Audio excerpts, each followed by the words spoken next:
များအားလုံးကိုဖြည့်ရှင်ဖို့လေကားတိုင်းမော်ခေယေရှု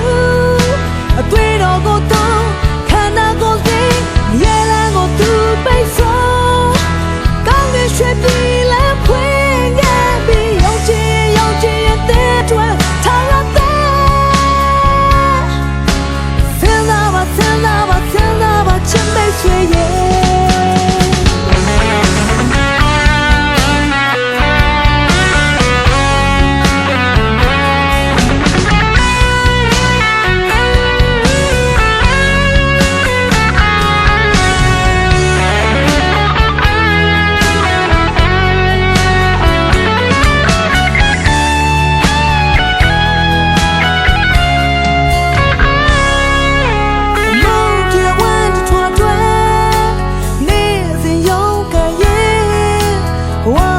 ဖြစ်တယ်လို့နော်လေသူစက်ခင်မလားအတိတ်ပဲပြည့်စုံတော့ဝါကိုရယူဖို့လောကကြီးမှာဘသူများပြီးစွမ်းအောင်မလဲမရေရတဲ့လောကမှာသရှင်နာပါကြောင့်လဲဘသူအတွက်လဲလူသားရဲ့စဉ်းစားကြည့်အောင်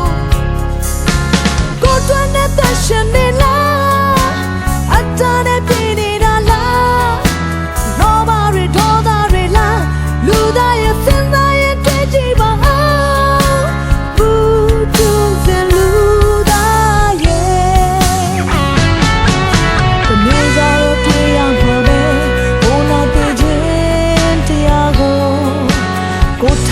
ကိုယ့်ရဲ့ကန်ဆိုပေမဲ့